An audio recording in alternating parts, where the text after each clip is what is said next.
Hello po. Um, Bumili nga pala ako ng manok na pitso, 2 piraso.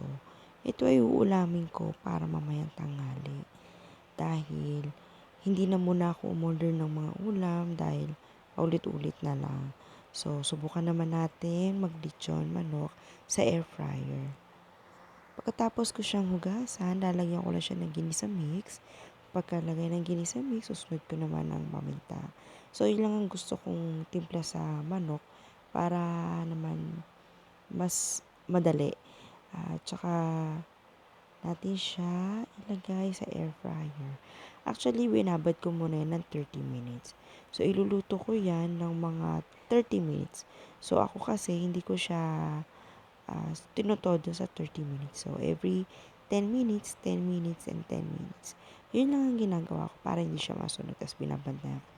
Kaya, ito na ang finished product. Salamat!